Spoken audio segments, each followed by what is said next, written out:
Yemmee galanni isaaf haa ta'u. Baga waggaa haaraa kanaan isin gahe.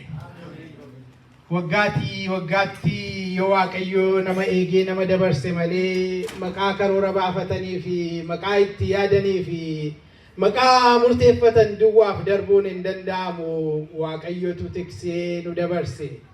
Dhugaadhumatti guyyaan kun immoo guyyaa addaati uniifi. Karaa gama tokko sanbata jalqabaati waggaa haaraadha jennee kabajannaa. Karaa gama tokko dhaloota fayyisaa addunyaa kabajachuudhaaf qophaa'aa jirra. Kanumaafis fakkaata Waaqayyo qindeessee guyyaa har'aa kan akka faarfattoonni keenya sila nutti lallabaa turanii akka abbaan keenya sila nu dubbisanii wangeelarraatii waa'ee tiksee gaarii lallabdi manni kiristaanaa keenya guyyaa har'aa kana. Tiksee gaarii. Mata dureen barnoota keenyaas tiksee gaariin qabaa jedha. Akkuma sila dhageessan egaa jechi kun kan nu barreesse abbaan wangeelaa qulqullichi Yohaannis boqonnaa 10 lakkoofsa 1 kaasnee hamma 18tti yoo dubbifne waa'ee tiksee gaarii arganna. Sila yommuu dubbifamu dhageessaniitu garuu itti teensa barsoota keenyaa fi Yohaannis boqonnaa 10 lakkoofsa 11 irraa kaasee akkas jedha. Yesuus tiksee gaariin ana. Tikseen gaariin lubbuu isaa hoolota isaaf in kenna. Tiksee dhugaa otuu hin ta'in bitamee kan eegu. Hoolonnis kan isaa kan hin ta'in yeeyyiin hoolotatti dhufuu yommuu argu hoolota dhiisee in baqata. Yeeyyiinis hoolota butatee warra hafanis in bittinneessa. Namichi sun bitamee waan eeguuf hoolotaaf hin dhimmu. Tiksee gaariin ana. Ani hoolota koo beeka. Hoolonni koosii ana beeku jedha. Waaqayyo gooftaan keenya tiksee gaarii kan nuuf ta'e suni waa'ee sagalee isaatiif maqaan isaa kan galateeffame haa ta'u. Mata dureen keenya maal jennee? Tiksee gaariin qaba. Tiksee gaariin jira duwwaa miti dhuguma jira. Garuu nutu qaba. Tiksee gaarii qabna. Bara haaraa kana yommuu jalqabnu waggaa kana yommuu jalqabnu karoora baay'ee baafata namni. Akka dhuunfaatti karoora baafata, akka mana kiristaanaatti karoora baafata, akka dhaabbataatti karoora baafata, akka sabaatti karoora baafata, akka maatiittis karoora baafata. Sun hundumtuu garuu yoo Waaqayyo nama dandeessisee yoo Waaqayyo nama jiraachise malee dhugaadhumatti galma ga'uu hin danda'u. Tiksee gaariin yeroo akkasii kana keessatti baay'ee nama barbaachisa. Barri kun haaraadha jennee simanneerra. Garuu waan inni baatee nutti dhufu beekna? Hin beeknu. Waan gaarii moo waan hamaa? Gammachuu moo gaddaa? Guddina moo dararama? Maal baatee akka inni nutti dhufu hin beeknu. Karaa hin beeknerra yommuu deemtan manaa baatanii naannoo hin beekne, ollaa hin beekne, biyya hin beekne yommuu deemtan maal gootu? GPS keessan banattanii teessoo yookaan adireesii lafa deemtanii guuttattanii kaatu miti. Karaa sana yommuu guuttattanii kaatan eeguma yeroo ammaa bara durii kaan maappii baataa kaan immoo iyyaafataa deemaa. Har'a yeroo nu fayyamee GPS keenya guuttannee kaana. Konfidensiin keenya eenyu irratti? Karaa sana beekuu keenya miti. Ollaa sana miti. GPS'n kun iddoo kana beeka. Siistemiin kun kanaaf seetaappii ta'eera. Mirgaatti goriyoonni jedhe maal gootu? Hin gortu. Lakki bitaattan gora siirii dhugaa keetii jettu hin jiru hin gortu. Bitaattis goriyoonni jedhe hin gortu. Konfidensiin keenya GPS'n sun iddoo deemnu beekuu ishee irratti. Bara haaraa kana waan inni baatee dhufu hin beeknu jenneerra. Waan nuti sirriitti beeknu tokko garuu tiksee gaarii kan hunda uumee, kan hunda beekuu, kan hunda danda'u qabna. Qabna moo hin qabnu tiksee gaarii? tiksee gaariin kun bitaattis mirgaattis gorii jedhee yoo isaa wajjiniin deemne iddoo yaadne sanaatiin nu ga'uu danda'a. Tiksee gaarii nurraati adda hin baane galgalaaf ganama nu wajjiniitiin jiru. Ba'aaf gala keenyatti uni wajjiniin jiraatu tiksee dhugaa tiksee amanamaa qabna. Tiksee gaarii diina keenya kaayyoo isaa fashaleessee uniin immoo nu mo'isisuu danda'utu qabna. Tiksee gaarii tiksee amanamaa tiksee akkasii qabannee bara kanatti yoo deemne kaayyoon keenya milkaa'ina ta'uu danda'a. Tiksee kana sirriitti baruun nu barbaachisa. Tiksee amanamaan eenyu akka ta'e. Tikseen jireenya namaa keessatti baay'ee barbaachisaa akka ta'e waan baay'ee kaafnee ilaaluu dandeenya. Sagaleen Waaqayyoo saba isaatiin hoolota Waaqaa hoolota jedha.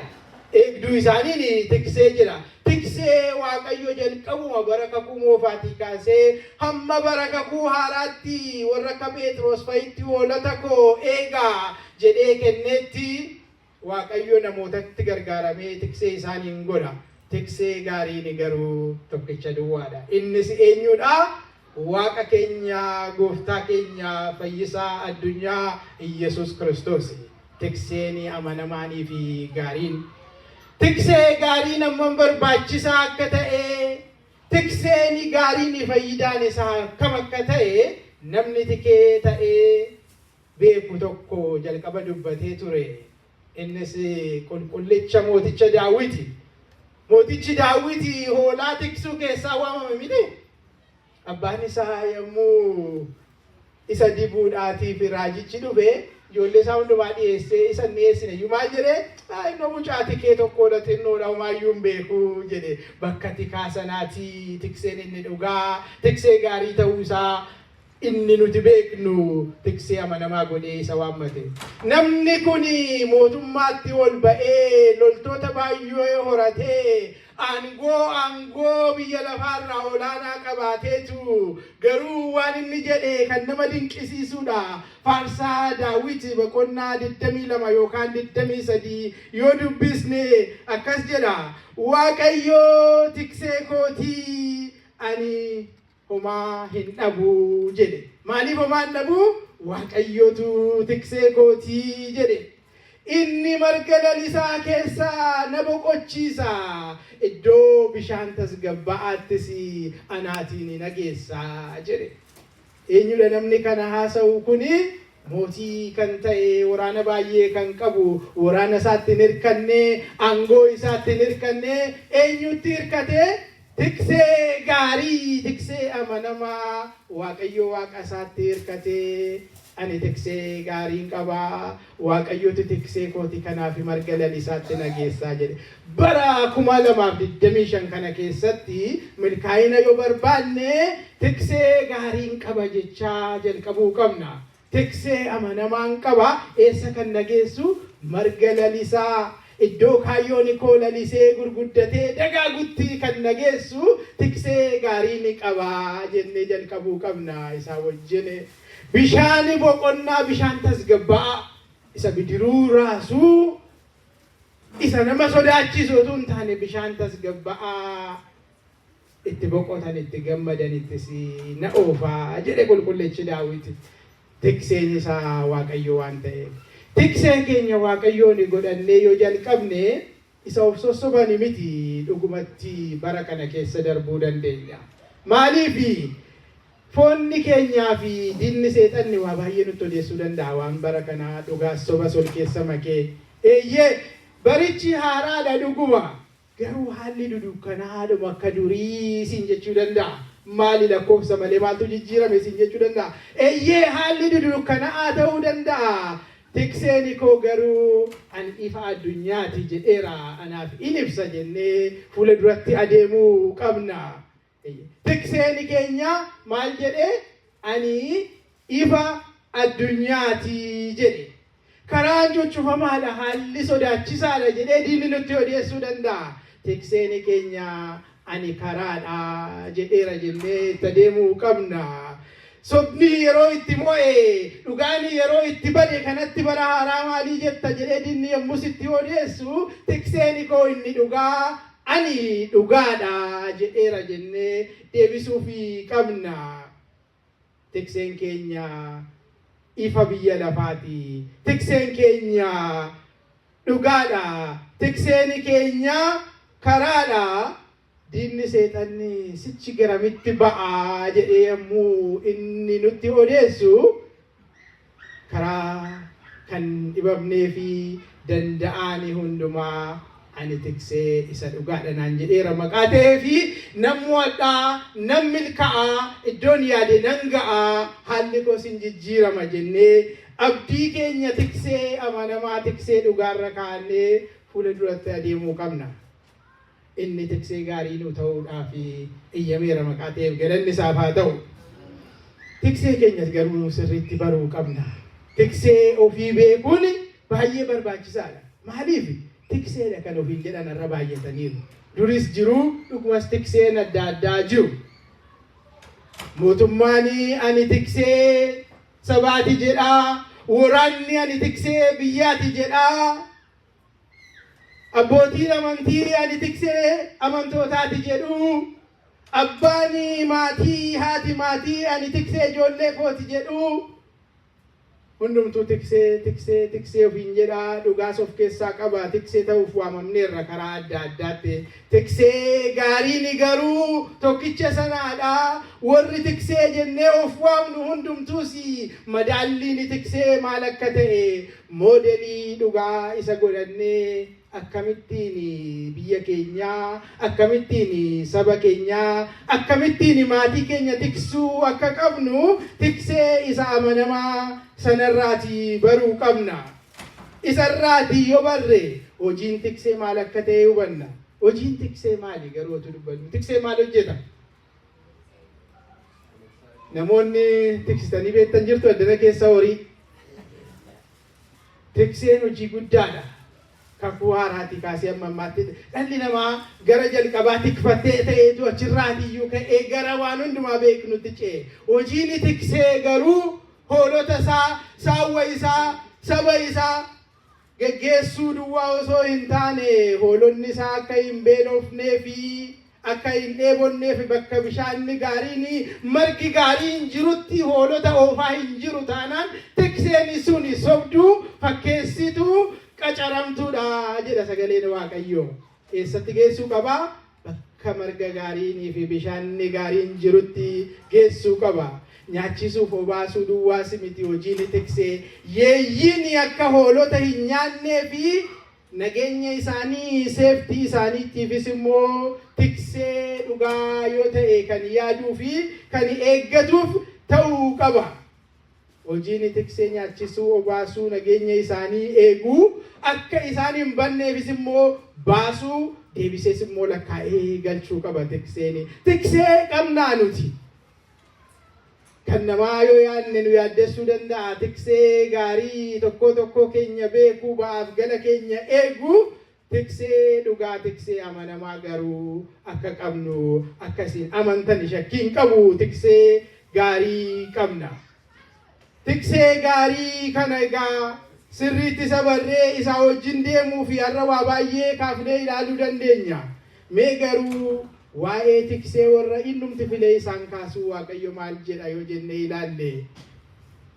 Durumaa kaasee Waaqayyo waan tiksee sirrii filachuu rakkachaa ture fakkaata dubbiin yoo ilaaltan. Raajii Hisqeel boqonnaa 34 guutummaa isaa yoo dubbistanii waa'ee tiksee kana irratti waan Waaqayyo jedhu argina. Yeroo keenya wajjin gaggabaabsinee ilaaluudhaaf Hisqeel boqonnaa 34 lakkoofsa 1 kaafnee yoo dubbifnee akkas jedha. Waaqayyo raajicha kanaanii tiksitoota saba kootti dubbadhu, yeroo dubbattus immoo an isin irratti ka'eera jedhiitti dubbadhu jedhe. Isin irratti ka'eera. Maaliif isin hoolota koo tiksaa jennaanii hoolota koo qalattanii kan nyaattan taatanii. Hoolota koo eegaa jennaanii hoolota koo qaltanii kan nyaattan taatan. Isa laafe, isa jaarsa, harka qabdanii jajjabeessanii kaaftan iftaniitti waa'ee isaa.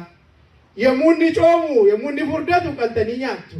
Yoo rifeensa baay'ee godhate irraa fudhattanii turraa murattanii uffattu. Garuu waa'ee hoolota kootii kana yaadaa hin jirtanii jedhe Waaqayyo. Tiksee godhee warra isaaniin kaase kanatti dubbata. Warra laafe hin jabeessine jedhe. Warra dhukkubsate hin gaafanne wallaanne hin jajjabeessine akka isaan fayyanii fi jedhe. Warra badanis eessatti badee hoolaan koo jettanii baatanii barbaaddanii isaaniin fidaa hin jirtan. Kanaafi isin irratti ka'an jira, isin irratti dubbachaa jira jedha.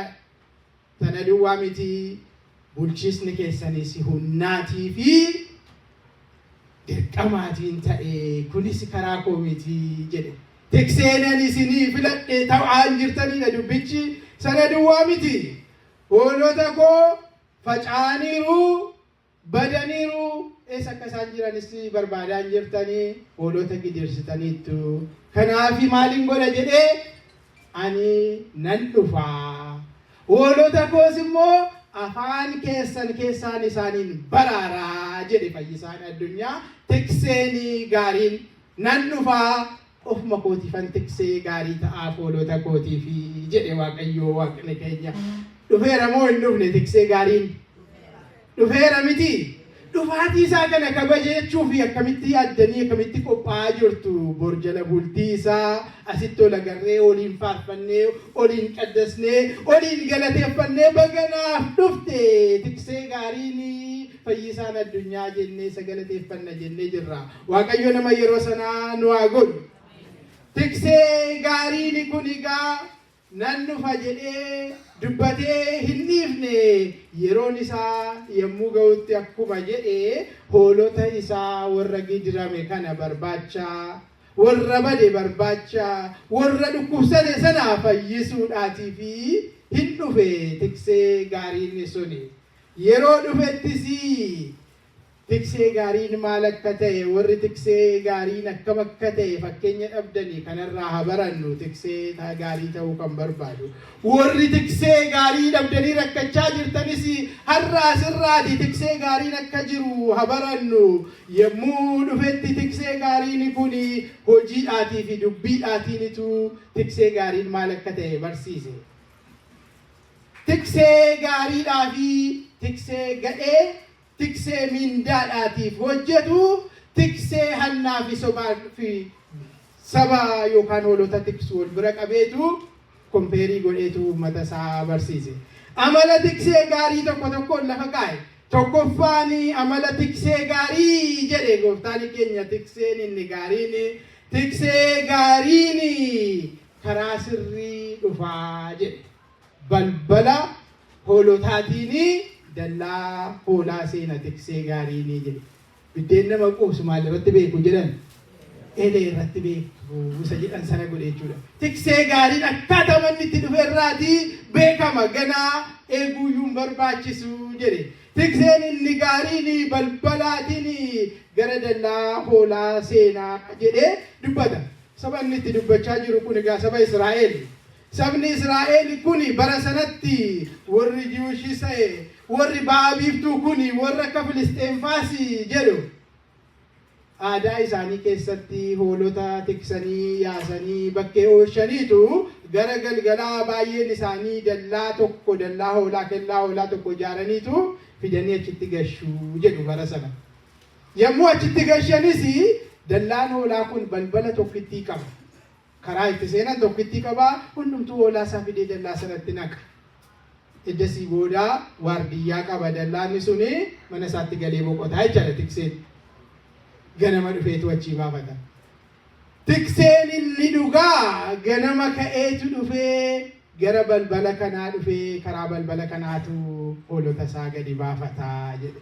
Tikseen keenya, tikseen inni amanamaan, tikseen dhugaa balbalaatiin karaa sirrii, karaa Waaqayyo jedheetiin jechaadha gara keenya dhufe. Karaa raajonni dubbatanii ilmi nuuf dhalateera, mucaanis nuuf kennameera.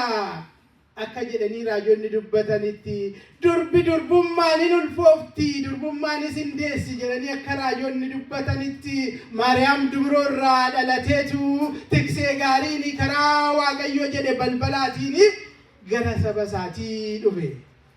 Waaqayyo abbaan waaqarraa mirkaneesseeraaf ergamoonni waaqarraa gadi harcaaniitu mirkaneessaniif dhaloota isaa kana.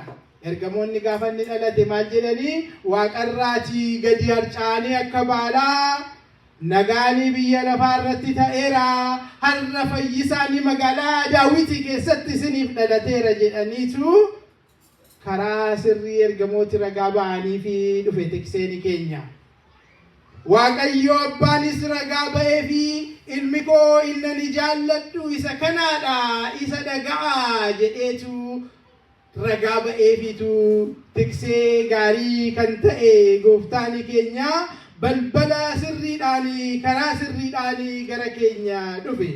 Baranni dhufetti garuu tiksee Israa'el kan ofiin jedhan hangafootni lubootaa barsiisonni seeraa geggeessitoonni amantii nuti tiksee ni hoolotaa warri ofiin jedhan isa hin barreessin hin dinqu warri silaa eeguu daqiiqaa ishee lakkaa'uun irra ture gaafa inni dhufe isa baraniiru hin barre tikee ofiin jedhaniitu karaa keenya hin dhufne nu keessaa hin dhufne namtichi kun isa ta'uu hin danda'u jedhan maaliifi masaraa mootii keessatti utuu isaan eeganii tikseen hoolotaa eessatti dhalate dallaa horii keessatti dhalate isaan ilma intala mootii beekamtuu jaallatamtuu irraa dhalatte jedhanii utuu isaan eeganii mana qulqullummaa keessatti kan guddatte dubroo waggaa 15 Maariyaam giftiirraati sanyiidhaan Daawitirraa dhuftu malee jaalala sabootaatiin qabeenyaan beekumsaan ol kan kakaate utuu hin ta'in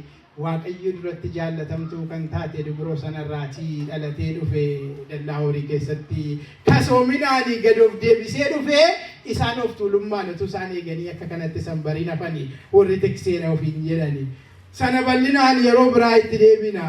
Tiksee gaariin kan inni beekamu karaa balbalaa karaa sirrii karaa Waaqayyo eeyyameetu gara hoolota isaatii dhufaa jedhe gooftaan kanaan beektu tiksee gaarii jedhe gooftaan keenya. Tikseen akkanaa kun yommuu gara hoolotaa dhufu akkuma silasniin jedhe hoolota dallaa hoolaatti gashanii waardiyyaan immoo balbala tokkitti sana eega miti ganama immoo dhufanii hoolota isaanii yommuu yaafatanii tiksee hoolaa isa dhugaan yoo dhufe waardiyyaan sun balbala baneefiitu hoolota kee yaafadhu ittiin jedha jedhe gooftaan keenya. Tiksee sobduun garuu jalqaba karaa balbalaa hin dhufu karaa eessaa dhufa karaa biraa kellaa yaabbatee achirraan seena waan inni dhufeef hoolota geggeessuu hoolota nyaachisuu hoolota obaasuu hoolota baasuuf gashuuf otoo hin ta'in hatuudhaaf saamuudhaaf qalachuudhaaf dhufaa jedhe gooftaan. Eegduuni balbalaa waardiyyaanis tiksee akkanaa kanaaf balbala hin banu eegduuni balbala hoolotaa kan ta'e Waaqayyo tiksee akka sanaaf balbala hin banu jedhe. Tikseen dhugaa yommuu dhufu garuu balbala banuuf innis immoo yommuu achi ga'u maal godha beektu hoolota isaa maqaa isaaniitiin waamaa jedhe. Balbala banameeraa fi hoolotii isa waamu suni gara qabxii lammataatti nu geessa. Tiksee gaariin karaa balbalaa karaa sirrii dhufa. Qabxiin inni lammataa immoo tiksee gaariin hoolota isaa sirriitti beeka. Hoolonni isaas immoo tiksee isa gaarii sana sirriitti isa beekuu jedhe. Yommuu dhufee balbala sanarra ga'u hoolota isaa baafachuuf yommuu dhufu waardiyyaadhaatiin tiksee gaarii ta'uusaa yommuu mirkaneessu balbala banaaf inni immoo maal jedhee maqaa isaaniin hoolota isaa waamaa jedhe. Akka sana aadaa warra Israa'el sana keessatti balbala dhufeetu hoolota isaa maqaatiin waamaa jedhe. Maqaa hoolaa beektusi naannoo keenya kana hoolaan baay'een hin jirtu maqaa isaa waa beeka diimee burree daalee waan baay'eetu jira akkasitti gadi isaan waama hoolotas maqaa isaaniitiin hoolonni immoo baay'een walitti qabamanii otuu jiranii tikseen isaanii yommuu waamu sagalee isaa sirriitti adda baafatanii beeku.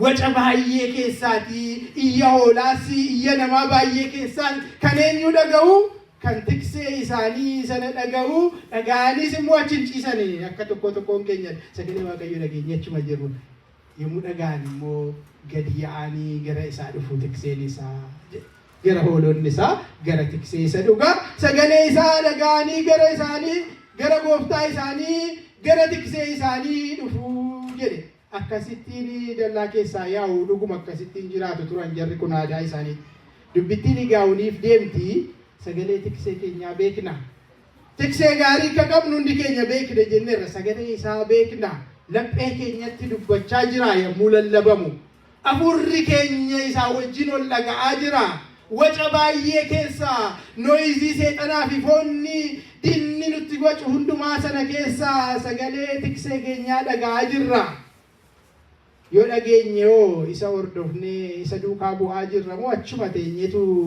akka nama muuvii ilaaluu enterteenii ta'aa jirra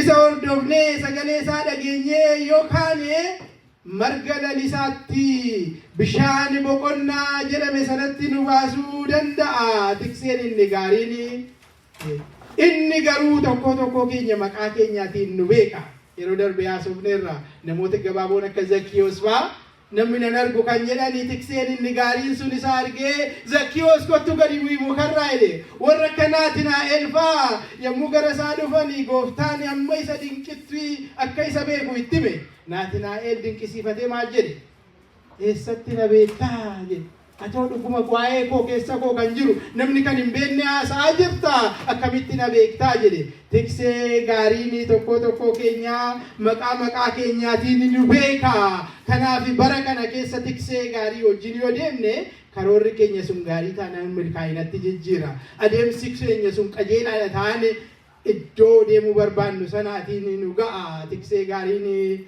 maqaa keenyaan nu waamee nu haa geggeessu ammallee tiksee gaariin inni sadaffaa kan inni ittiin beekamu jedhe gooftaan keenya hoolota isaa kana maqaa isaanii waamee dallaa keessaa hoolonni duukaa yommuu isaan yaa'anii inni immoo fuula isaanii dura adeema kanaan beekama tiksee gaarii jedhe masaraa moototaa mana qulqullummaa iddoo gaggaarii keessa dhokatee taa'atu hin ta'in maal godha jedhe hoolota isaa fuula dura adeema jedhe aadaa saba inni taasisuu saba Israa'el kanatti hoolaa akka sanatti tiksu jedhan tikseen hoolota isaa waamee fuula isaanii dura deema hoolonni immoo duukaa yaati sirrimatti akka kanatti tiksee hoolaa ta'anii hoolota isaanii barsiifatanii jedha inni dura deema hoolonni immoo maal godhu booda isaa adeemu akka kanatti geggeessaa jedhe hankeenya alangaadhaan dugda duwwaniitu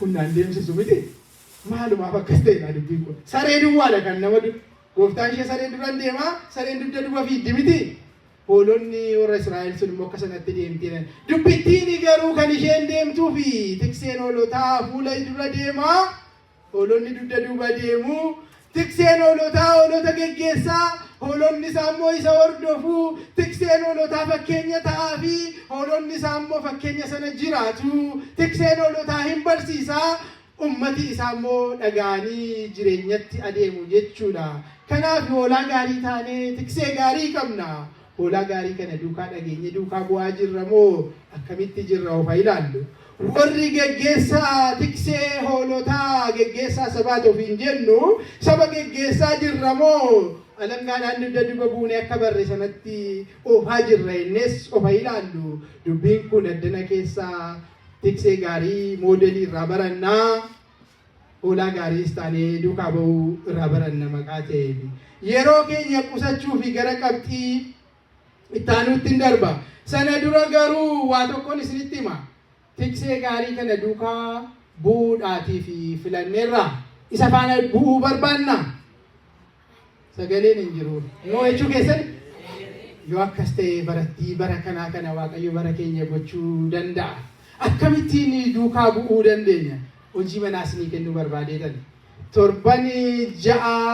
torban darbaniitii fi ijoollee warra giddu galeessaa middle school high school yommuu barsiisu mata duree tokko irratti barsiisaa ture innis gooftaa Yesuus duukaa bu'u following Jesus kan jedhu irratti barachaa turre akkami maaliif maal barbaacha waatti mata duree jedhuun barachaa turre.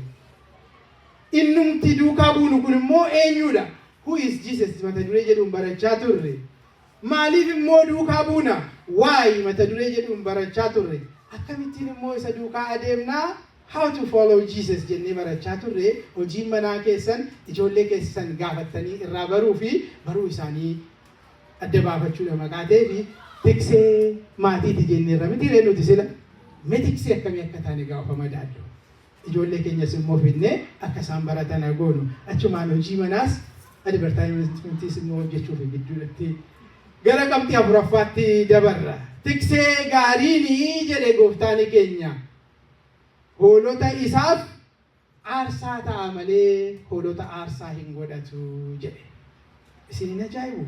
Tiksee gaariin hoolotaaf ofii isaa aarsaa godhee dabarsee of kenna malee hoolota isaa aarsaa hin godhu jedhe. Kana irratti yommuu dubbatu tiksee gaariin ana. Tiksee gaariin hoolota isaaf lubbuu isaa dabarsee kennaa jedhe. Tiksee sobduuni, tikseen bitamaani garuu waan inni godhu yeeyyiin yommuu dhufutti hoolota dhiisee baqataa jedhe. Baqachuun isaas sammuu isaa santu. Maaliif jedhee? Tiksee hoolaa miti. Hoolaanis kan isaa miti. Inni mindaadhaaf hojjetaa, faayidaadhaaf hojjetaa. Kanaaf iyyuu isa hin dinquu jedhe. Faayidaadhaaf hojjetaa. Hoolota sana qalee nyaachuudhaaf, cooma isaa nyaachuu fi rifeensa isaa irraa muratee uffachuuf hojjetaa. Tikseen akkanaa kun isa hin dinquu. Gurguree horii argachuuf hojjetaa. Yookaan immoo mindaa isaaf hojjeta maqaa ta'eef isa hin dinquu jedhe. Tiksee akkanaatu rakkina ta'e mana kiristaanaa keessatti iddoo itti inni du'eera jedhu miliyeenara ta'e itti deemaa jirra rakkinni keenya. Tiksee gaarii ta'uu kan barbaadu har'a waan inni tiksee gaariin kun jedhu anarraa baradhuudha. Tikseen sobduuni, tikseen hamtuuni, hoolonni yommuu dhufan yeeyyiin dhufee yommuu hoolota qabachuuf jedhu dhiisee badaa yeeyyiin isa danda'u qabee nyaataa jedhe. Warra hin dandeenye immoo bittinneessa karaa lachuuyyuu hoolonni badaniiru. Kana rakkinni mana kiristaanaa har'a hoolaa gaarii ta'uu kan barbaannu tiksee amanamaan tikseen dhugaa tokko jiraachuu isaa barree isa hordofnee gara waaqa keenyaatti deemnee isa duukaa deemuu qabna. Warri tiksee ofiin jedhus tikseen gaariin jedhe gooftaan keenya taayitaa isaatiin utuu hin ta'in tajaajila isaatiin beekamaa jedhe. Tiksee gaarii kan ta'uu barbaadu saba isaa haa tajaajilu, ummata isaa, amantoota isaa, maatii isaa haa tajaajilu. Hunduma keenyatu iddoo itti tiksee taanee jirru qabna. Tiksee akkamii akka taane of madaallu. Egaa tiksee gaariin garuu lubbuu isaa dabarsee kennaa jedhe. Dabarsee nu kenneera lubbuu isaa. Tikseen gaariin tikseen amanamaan keenya nu kenneera.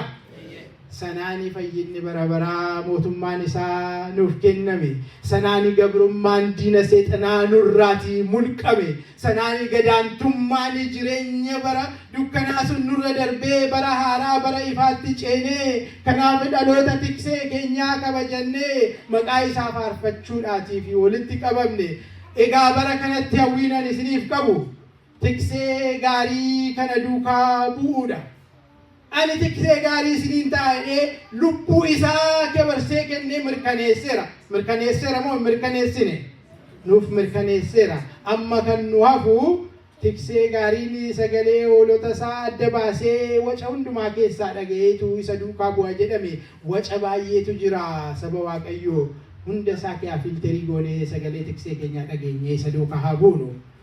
Tiksee gaarii ta'uus isarraa barannee bakka Waaqayyoo carraa tiksuu nuuf kennetti saba keenya, mana kiristaanaa keenya, maatii keenya, fira keenya haa tiksinu. Akka tiksee gaariitti yeroo sana tikseen gaariin hin amanamaan tiksee keenya dhugaatti ta'ee milkaa'ummaa nuuf kenna barattii haaraa kana keessatti. Tiksee gaarii eeguu duwwaa otoo hin taane hoolota gaariis taane akka hoolota gaariitti mana Waaqayyoo jajjabeessinee warri kaan marga gaarii bishaan gaarii akka mana isaa keessaa argataniif haalota mijeessinu. Warra gaafa qorraa badanii gaafa waa dhufan hin ta'ina. Warra gaafa vaakeeshiniin jiru vaakeeshiniitti nammee gaafa hin jirre duwwaa deebi'uu hin ta'inaa. Warra namni qosoqqosee balbala ka'ii dhaqi bataskaana jedhu hin ta'inaa. Barri inni itti tasaallamnee gallu suni darbeera. Har'a tiksee gaarii sagalee isaa dhageenye bara itti isa duukaa bu'uun irra jirra. Kanaafi sagalee Waaqayyoo sirriitti dhageenye akka namoota Waaqayyootti jiraannee warra kaaniif darbinee ashaboo biyya lafaa ta'uu qabna maqaa ta'eefi inni tiksee gaarii ta'ee inni nu beeku inni nu filate suni nu dura bu'ee nu haa geggeessu. Galanni haa ta'u Abbaaf Ilma Hafuura Qulqulluu Waaqa tokkoof. Amiin.